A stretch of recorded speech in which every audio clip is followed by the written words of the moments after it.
Raising women's voices, one story at a time. Welcome to the She Said Project podcast.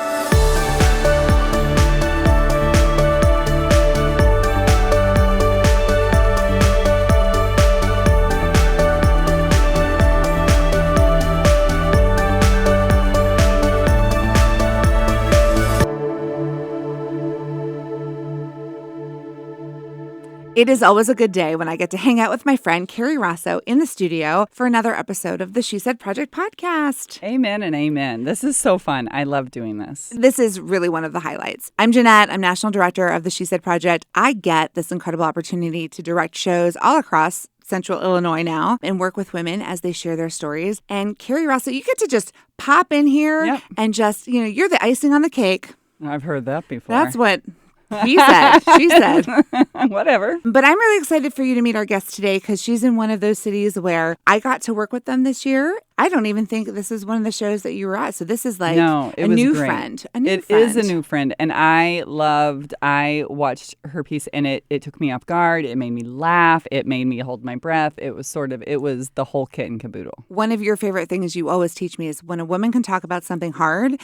Whoa. When a woman can talk about a hard topic, Carrie, and make us laugh because life is ridiculous and all the things. And Rhonda has that gift. So I'm really excited for you. Let's just bring her on here. Rhonda, are you on the line with us? I am. Oh, my goodness. Welcome. Hi, Rhonda. Hello, Carrie. How are you? Oh, my gosh. I'm so excited because I watched your piece and it was just so many of my favorite elements when I listened to pieces. And like Jeanette said, you were able to just hit all of the feels. It was a roller coaster of, I didn't even know how to sort of dub it. Like, sometimes it's like, oh, clearly this is a heartfelt one. Clearly this is a funny one. Clearly this is, whatever. Yours, you just hit everything. It was great. She hits a lot of notes in her living out loud. And Rhonda, from getting to know you working on that show, you do live your life out loud. There is no alternative for you. You know what? Being stage 4, I've decided that I'm not telling myself no. And I do mean literally live my absolute best life. Like, I'm not leaving nothing. My kids ain't getting nothing. I'm feeling it right now. They're on their own. Okay, so wait. So back this up. So before we get to your story, how did you get connected with She Said? I got connected with Nikki Romaine through Art Inc. here in Peoria. So she contacted me, and she knows I've been living my best life, which means I am seriously on the go all the time. I'm trying to see every piece of this world, my quest to get all 7 continents. And so she let me know a year in advance, this is the date, and you're there. I put it in my calendar as we were talking. I was like, you're down. I'm building my trip around you. Please put us into your travel schedule. Yes. Mm-hmm. To our friends who are joining us on the podcast and haven't met Rhonda or seen her performance, and that's what she said yet, Rhonda referred to her stage 4. So trigger warning, we're having a hard conversation about breast cancer today. And I think Rhonda's going to make you realize that there is so much to be grateful for in this world. She has certainly opened our eyes and our hearts, and we love every second we get with you, girl. Oh, thank you. I appreciate it. But, the goal is to let people know that no matter where you're at in this life's journey, specifically when someone gives you a time limit, that you can live. And that's the key for me, is to make sure that everyone understands that you can live, you can have fun, you can joke about this crazy disease and be okay. Well, I think we need to let everybody else in on it. This is what a 52-year-old says. Let's go to the tape. Yeah. Let's roll it. So, Rhonda, we're going to play your audio from your performance because there's no better way to explain what you experienced and how you got to this point than by sharing your story with our friends. So we'll come back and we'll learn more about where Rhonda is today. But to catch you all up, let's enjoy her performance in That's What She Said, Peoria 2024, and her story, Living Out Loud. Please enjoy Ronda Guyton. Let me tell you a little bit about the woman standing before you. I am a fatherless girl from the projects with a mother who suffers from mental illness. I grew up with poverty and homelessness. I endured rape and incest. I told someone like we are told to do. No one did anything. No one heard my voice. No police, no counseling, just pretending. I got pregnant at 13. No one cared. I had to figure it out. I got on public aid.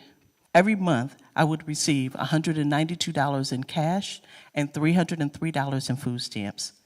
I stopped going to school. Parents did not want their daughters to play with me anymore. I was labeled as fast. I could have turned out much differently. The system I grew up in was not designed for me to dream the American dream. But I dreamed anyway.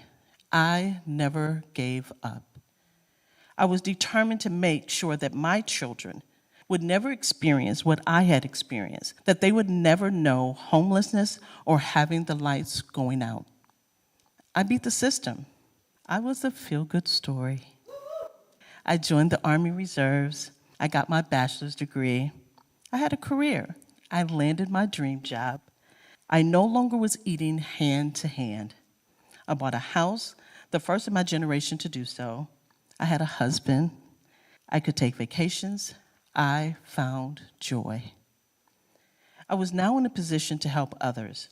From the age of 16 on, I have opened my home and heart to those in need.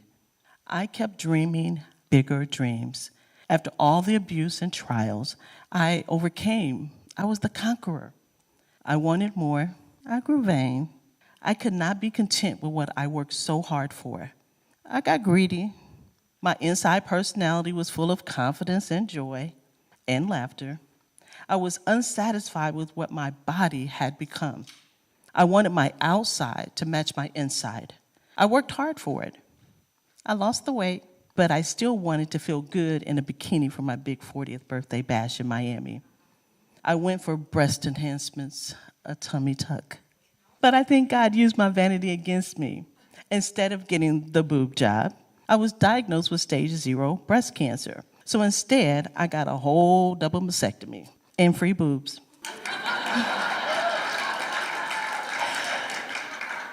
I wasn't required to have any other treatments, and my survival rate was 90%. I was 39 years old, and I have to admit, I did not take care of myself. I was not doing those self-breast exams like they tell you to do. If I had done so, I would have noticed the change in my breast. I learned that minority women are at a higher risk of late-stage diagnosis. There often isn't enough information on preventative care, financial assistance, or increasing minority survival rates. I knew I could use my story to help raise awareness. I needed a platform. I picked up the phone and I called Susan Guyton of Peoria. They followed my story and shared every step during their Buddy Check 25 news segment. You know, I ain't never been shy. I continued working with Susan Guyton to encourage more minority women to learn about breast health. For my 40th birthday, we hosted a mammogram-a-thon to encourage at least 40 women to get their diagnostic mammograms. 2 women I personally knew were diagnosed with early-stage breast cancer because of this event. And we know that early diagnosis equals longer life expectancy. It brought me so much joy to use my voice and my story to help other women. I even started Living to Serve Foundation in 2013 to increase awareness of women's health by providing programming, resources, and education. But my story wasn't over. I continued to chase vanity. I had not learned my lesson. I had several implant changes. I joined a study that would give me the new teardrop effect. I wanted to look fabulous. No bra, standing ovation at all times. The perfect set. For 2 years, I was living the dream, and now I had all this knowledge on breast care. I was feeling myself all the time. And then I got a call and a letter. Apparently, my new showstoppers could cause cancer. Well, I had options. I could either take them out completely and go flat-chested. Now, y'all know that wasn't happening.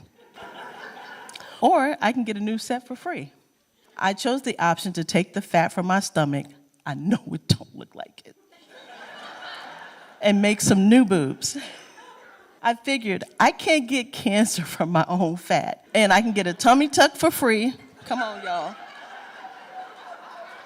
I ended up having 4 surgeries, weekly stays in the hospital, several infections, and then the world went on lockdown. What a mess. Of course, I continued filling myself up. and I started to feel several lumps in my left breast and 2 in my right breast. I was told continuously that it was something called fat necrosis. But the lumps were growing. I was not going to settle for their opinion that it was fat necrosis. My intuition was telling me something, and I insisted on getting an MRI. But before my appointment, I got really sick, and I had to go to the ER. They did a CT scan and found 2 cancerous tumors in my spine. I'm like, what? November 2021, my world turned upside down. First, you know us. We're going to have us dead in 7 days. After multiple tests, I was diagnosed with stage 4 breast cancer. Due to the aggressiveness of my cancer, it was suggested that I would have 3 to 5 years, but they have seen 7 to 10 with aggressive chemo treatments. I endured 5 months of intravenous chemo, 36 rounds of radiation. Chemo was rough, and I lost my hair. I cried about losing my hair. Radiation, for me, was worse than chemo. When I finished my 36 rounds, the doctor said, "We need to see you in 4 months." Nah, doc, I ain't coming back. Chemo was rough for me. So much for vanity. I lost my left breast. My right breast tends to rest under my right arm. I'm learning to cope with how it all turned out. I was so determined to have the perfect breast. And now one of them is a prosthetic. Now you know where it's at? Sitting at home on the shelf.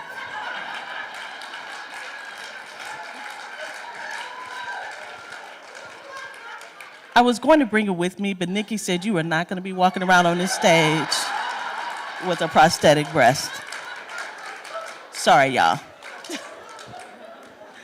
At first, I thought God was using my vanity against me in all of this by taking my joy away. But when I look back, it was actually my vanity that led me to my first diagnosis. And when I opened up about my journey, I was able to help others do the same, which gave me joy. My story is still not done. No one was meant to be here forever. It is what you do with the time you have here. In the past 24 months, I have traveled to Egypt, Greece, Ghana, Paris, Jamaica, Mexico, Dubai, and the Bahamas. I went on 4 cruises. I mourned the loss of my hair, but for my 50th birthday, I owned it and celebrated in St. Lucia anyway. I was told not to travel, but y'all know I'm hard-headed. If I'm leaving this earth anyway, I am going to enjoy the time that I have to the fullest. I have chosen to live out loud, unapologetically, transparent, and joyful. It is really hard to describe the joy and the humor and the heartbreak that you experienced in such a short amount of time, Rhonda. It's a lot. How are you feeling today? You know what? Honestly, it's so crazy that you even asked about today. Let me put this disclaimer out there. Live your best life, but don't do all the things that Rhonda does, because Rhonda does not always listen to her doctors, okay? So that is a disclaimer. Don't do everything I do, okay? I took a break off of the chemo. Chemo sucks, okay? I have to take it every day. I'm on pills now, which you've heard in my story. I did 5 months intravenous, but now I'm on a regimen where I'm taking chemo pills every day, and I am on my quest to get all 7 continents. So I was going to Asia, and I was doing Indonesia and Thailand, and I did not want to be sick while I was globetrotting. So I chose to stop taking my chemo so that I could really live and show out. And I did show out. Let me tell you, I showed out while I was gone. So I just started back taking my chemo yesterday. And today I feel like crap. But every day I choose joy. And I'm still having an amazing time. And I've got 6 continents out of 7. So I'm good. Only one more to hit. Talk about a bucket list. And that's Antarctica. Oh. And do you have a plan? Do you have a plan to get there? Oh, yeah. Oh, absolutely. I have a plan. I am doing a yacht cruise with my son because my husband said, "Baby, I love you." And you know I do. But what I'm not going to do is go to Antarctica in the cold and play in ice with you. I love you, But there's always a but. But there. I mean, there's a limit, but it ain't a limit, but that's the limit. So my youngest son, who's 24, was like, "We got it." I said, "Okay." I said, "We're going to do a polar plunge too." Yeah, he said, "Mom, you can't swim." I said, "Listen, They're going to give me a life jacket. They're going to tie a rope around me. I'm going to jump in, and all y'all going to pull me out. Total plunge complete. That's a good So, plan. yeah. Yeah, so hopefully March 2025 is when we'll be going. I'm excited about it. And then after that, I don't care what happens. I can be sick and laid up in the bed. I don't care. Once I get Antarctica, yeah, I've hit the pinnacle. Carrie, do you feel like you live your life to the fullest after listening to Ronda? Well, 20 minutes ago I did, and now I'm like, wow, I'm just wasting away over here. Oh my goodness. What and I'm- Rhonda, we trust. We do. And what I'm taking away is your perspective. Anyone who's received news that you've received could choose to look at this world and a whole lot of woe is me and a whole lot of pity going on. And I'm just so blown away by your perspective of living your life to the fullest. Ain't nothing going to stop you. I'm sorry to hear that you're not feeling well today. I mean, that does suck. I'm empathetic for you. Like, this is your truth right now, and you got to do what you got to do, girl. I set myself up for this sickness because I could be my regular sick and not the, like, I'm starting brand new with chemo again type of sick. I knew what I was doing, but I think I forgot a little bit about how funky it was to start over. And, Terry, it's so crazy. I just want to get this out. And stop me at any time, honey, because I can talk about this for days. When I did what you said, Jeanette helped me out a lot on how to frame and get my story and tell it in a way that just brought joy to people. Even in the circumstance of, you know what, you're going to die in the next 3 to 5 years. And it's like you hear that, and it's like, huh? And you're laughing. So she helped me portray that so that people knew that I'm not dying. I'm living. Wow. And there's a huge difference between dying and living, right? And I'm choosing to live, and I want people to know wholeheartedly that no matter what you're going through, no matter what kind of disease that you're fighting, that you literally can choose to live. You can have a day here and there, but you can't stay in that day. And people who've heard my story before were like, you cracked us up. It was funny, but we got it. I want to be able to have that joy. I want to be able to find something that I love and just shoot for it and just live the way that you're living and not wallow in it. And some people will say, oh my gosh, you're such an inspiration and we love the way you storytell. It's life. I don't know how you say it's a story. It's my life. I like to have fun and I don't want it to stop. I love that you're inspiring and not in a finger waggy way.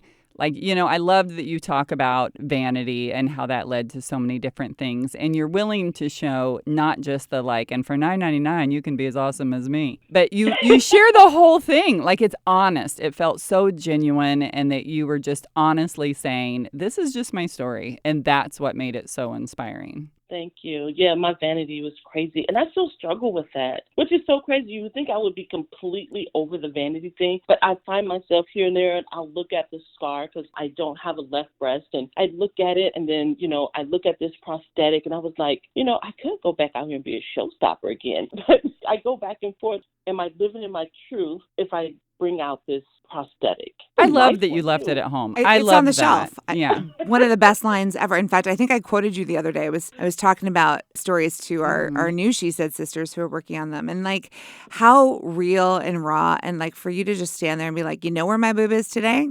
It's home on a shelf. And it's just so raw. You were brilliant that night. Absolutely. You brought us all to laughter. You brought us all to tears. And I remember vividly, like, you shared at the very beginning of your story the hardships that you come from. I mean, you did not come from all love and roses, and it was tough. And for you to have this outlook on life, even before all the breast cancer, you made some serious choices about who you wanted to be in this world. And I remember you telling me how immediately, as soon as you could, you brought others along with you. As soon as you had a home, you turned around and welcomed people into your home. As soon as you had financial stability, you turned around and helped others who were struggling. Like anytime you achieved something, you were immediately reaching backward and pulling everybody else along. Like that is who you are. And I don't know if you can learn that, if that's just an innate part of you. That is a lesson to be cherished right there. I just have this unique perspective of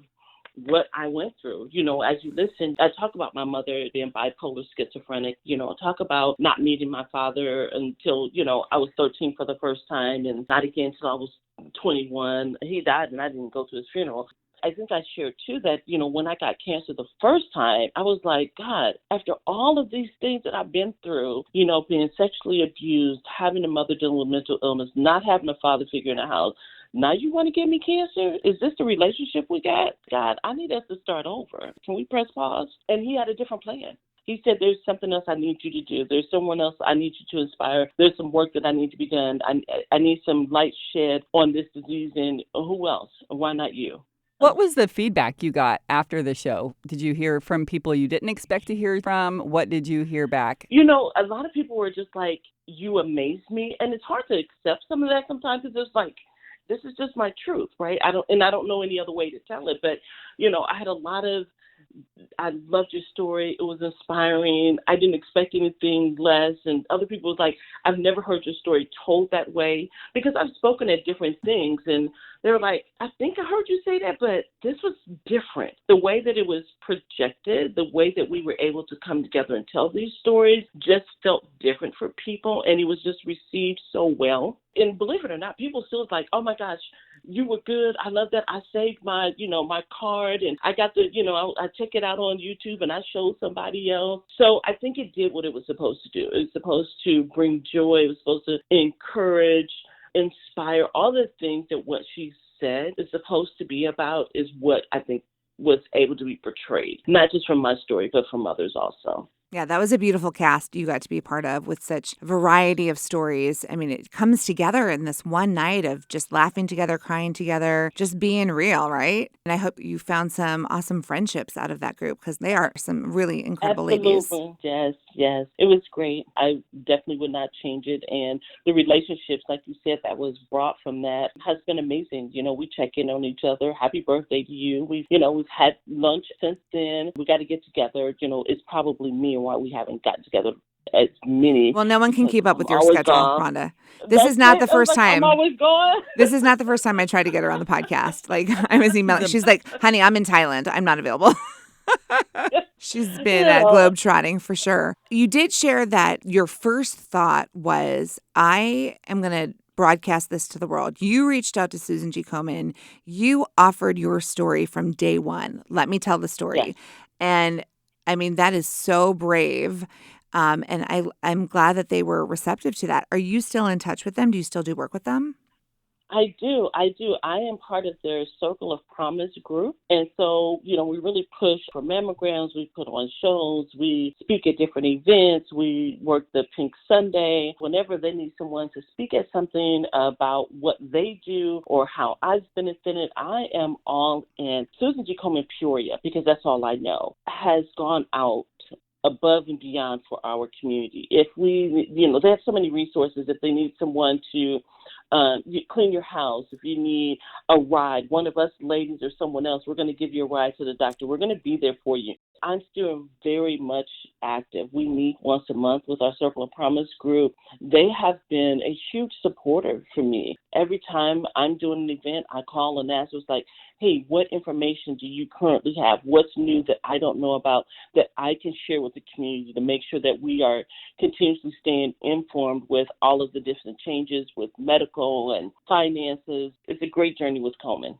I can't imagine how many mammograms you have inspired women to go out and get, and how many lives, your story has saved. Stories save lives, Carrie. There it is. That's the work we get to do. By far, you sharing your story has inspired others to go get their girls checked out and, get that early detection and get that treatment. One of the things that Komen and I do, when I first got diagnosed, and I literally had not known a half hour before I called Komen and said, hey, I just got diagnosed with ductal carcinoma in situ. I was like, I had to spell it. I had to ask him to spell it for me. And I said, for my 40th birthday, let's have what we called at that time, a mammogramathon. And literally, we were doing it every single year from the time that I got diagnosed. And the statistics continue to stay the same. 1 in 8 women is diagnosed with breast cancer. So the women who were on that MAM ban with us literally were being diagnosed with breast cancer. Women have said, you saved my life. Literally, they've said this on the news. They've sent me text messages because they were coming every year to our mammogramathon, which we call Sisters Rock now, and they get their testing done.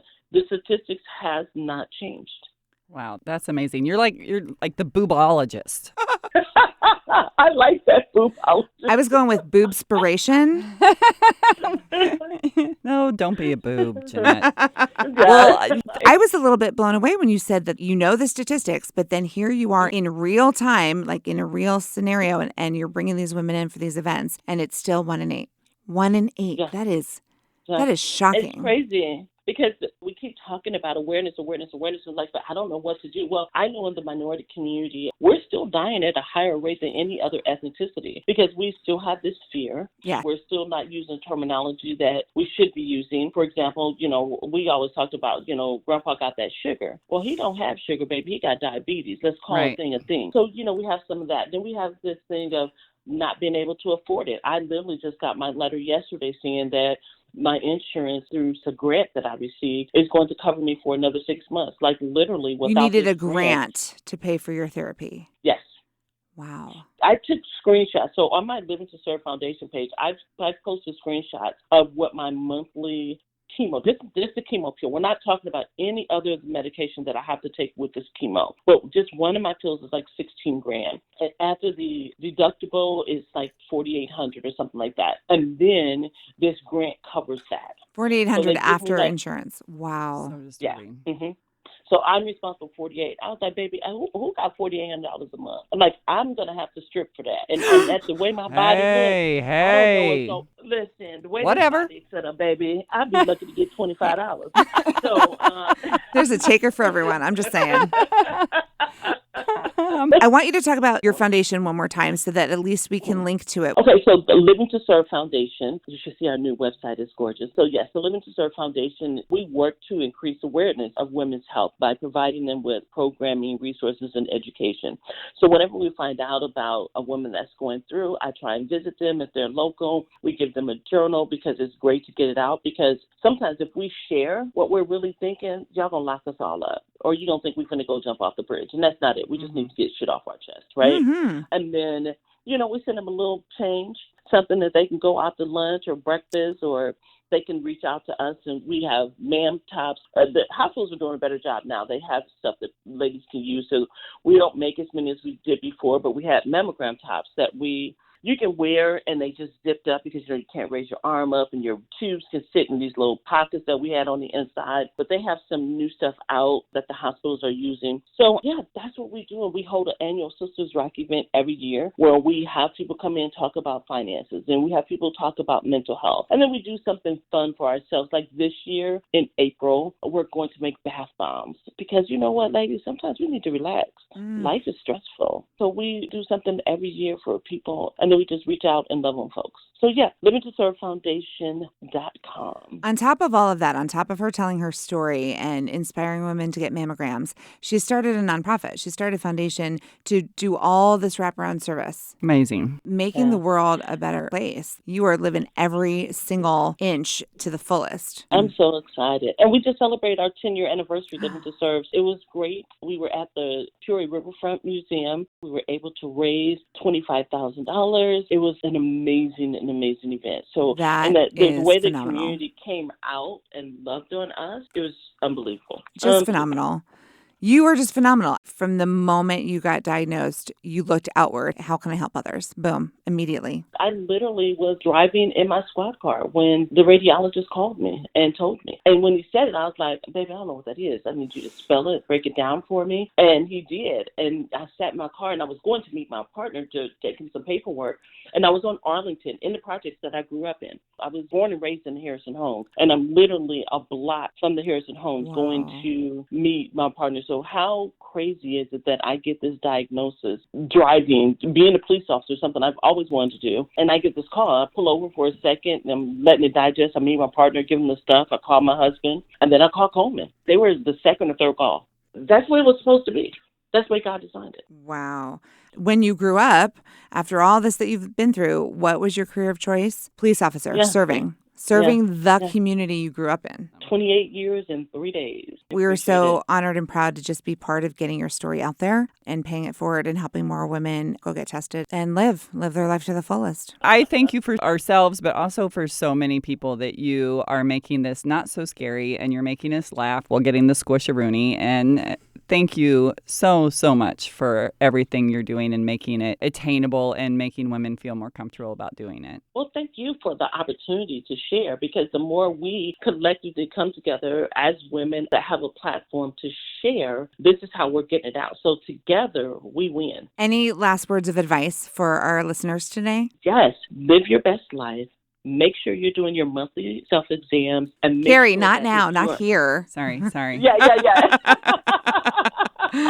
And once you turn 40, make sure you're getting your diagnostic mammogram.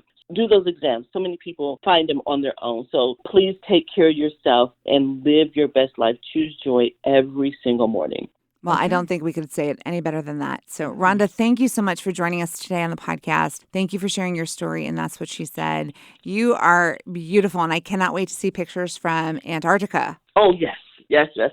We'll be here cheering you on. Thank you. I appreciate it so much, ladies. Love you so much. And thanks to all our friends for joining us today on the She Said Project podcast. Over and out. Thank you for listening to the She Said Project podcast in partnership with Illinois Public Media. All materials contained in the podcast are the exclusive property of the She Said Project and That's What She Said, LLC. For more information on our live shows, go to shesaidproject.com. This podcast was made possible with support from Carl and Health Alliance and presented by Sterling Wealth Management, empowering women to live their best lives.